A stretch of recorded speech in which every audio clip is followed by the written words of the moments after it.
ৰছুলুল্লাহ সাল্লাল্লাহু আলাইহি ইছলামে তেখেতৰ বিদায়ী হজৰ সময়ছোৱাত তিনিটা দীঘলীয়া ভাষণ প্ৰদান কৰিছিল। তাৰে এটা ৯ জিলহজ আৰাফাতৰ মৈদানত তেখেতৰ অতি মৰমৰ কাছৱা নামৰ উটনীজনীৰ পিঠিত আৰোহণ কৰি থকা অৱস্থাত, আৰু বাকী দুটা ১০ জিলহজ আৰু ১১ জিলহজ তাৰিখে মিনা প্ৰান্তৰত।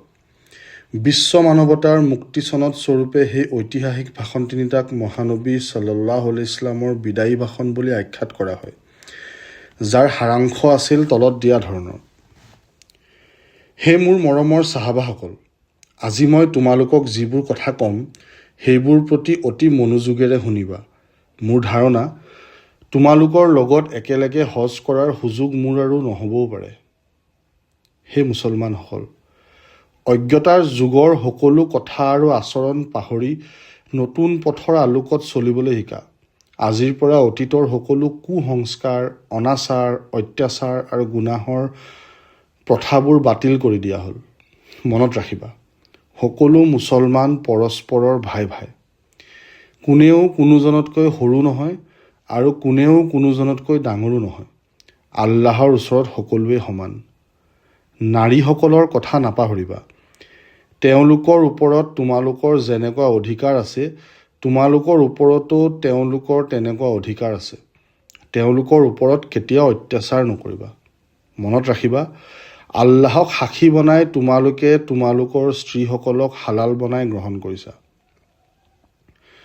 আজি এই আৰাফাৰ দিন, এই মক্কাৰ চহৰ, এই জিলহজ মাহ তোমালোকৰ ওচৰত যেনেকুৱা সন্মানীয় আৰু পবিত্ৰ, ঠিক তেনেদৰে পবিত্ৰ তোমালোকৰ পৰস্পৰৰ জীৱন, সম্পদ আৰু ইজ্জত আবৰু। হে মুছলমানসকল, দাস-দাসীসকলৰ লগত সদায় সদাচৰণ কৰিবা। সিহঁতৰ ওপৰত কোনো অত্যাচাৰ নকৰিবা। তোমালোকে যি খাবা সিহঁতকো তাকেই খুৱাবা। তোমালোকে যি পিন্ধিবা সিহঁতকো তাকেই পিন্ধাবা।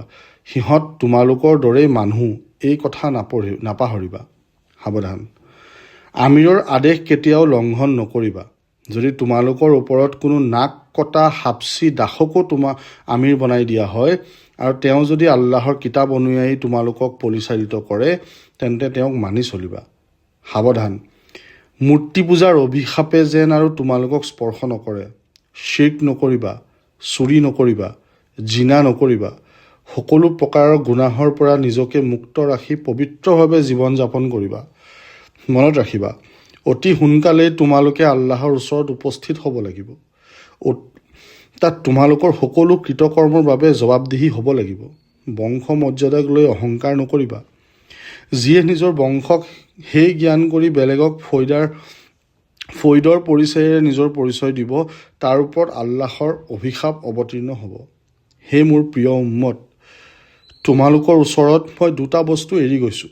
যিমান দিনলৈকে তোমালোকে সেই দুটাক দৃঢ়ভাৱে ধৰি ৰাখিবা, সিমান দিনলৈকে তোমালোকে পথভ্ৰষ্ট নহ'বা। তাৰ প্ৰথমটো হ'ল পবিত্ৰ কোৰাণ শ্বৰীফ, আৰু দ্বিতীয়টো হ'ল আল্লাহৰ ৰছুলৰ মহান আদৰ্শ। মনত ৰাখিবা, নিশ্চয় মোৰ পিছত আৰু কোনো নবী নাহে। যিসকল ইয়াত উপস্থিত আছা, তোমালোকে অনুপস্থিতসকলক এইবোৰ কথা পহুচাই দিবা। কাৰণ বহু সময়ত দ্বিতীয় শ্ৰোতা প্ৰথম শ্ৰোতাতকৈও বেছি স্মৰণ শক্তি আৰু বোধ শক্তিৰ অধিকাৰী হয়। এইখিনি কোৱাৰ পিছত ৰছুলুল্লাহ সাল্লাল্লাহু আলাইহি ইছলামে আৰাফাতৰ মৈদানত সমবেত সমগ্ৰ সাহাবী কেৰাম ৰাদিয়াল্লাহু আনহুমক উদ্দেশ্য কৰি সুধিলে, মই আল্লাহৰ পৰা প্ৰাপ্ত পয়গাম তোমালোকক সঠিকভাৱে পহুচাই দিছোঁনে? ৰছুলুল্লাহ সাল্লাল্লাহু আলাইহি ইছলামৰ এই প্ৰশ্নৰ উত্তৰত আৰাফাতৰ আকাশ বতাহ মুখচৰিত কৰি লাখ লাখ চাহাবাৰ মুখেৰে একেলগে উচ্চাৰিত হ'ল, নিশ্চয় নিশ্চয়, আপুনি পহুচাই দিছেহি। বৰং আপুনি সেই পয়গাম পহুচাই দিয়াৰ পূৰ্ণ হকো আদায় কৰিছে। ৰছুলুল্লাহ সাল্লাল্লাহু আলাইহি ইছলামে তেতিয়া আকাশৰ পিনে চাই কাতৰ আৰু কৰুণ শব্দৰে ক'বলৈ ধৰিলে, হে আল্লাহ, তুমি সাক্ষী হৈ থাকা, তুমি সাক্ষী হৈ থাকা, তুমি সাক্ষী হৈ থাকা। তাৰ পিছত তেখেতে বহু সময়লৈকে নীৰৱ হৈ থাকিল। তেখেতৰ আজীৱন আমৰণ সংগী চাহাবাসকলৰ চকুৰে বিষাদৰ চকুলো নিগৰিব ধৰিল। তেখেতৰ চকু জুৰিও নিগৰিব ধৰিল। কিহৰ যেন বেদনা ভৰা চকুল। বহু সময় পিছত তেখেতে কপা কপা কণ্ঠেৰে মাথোন ক'লে, বিদায় বন্ধুসকল, বিদায়।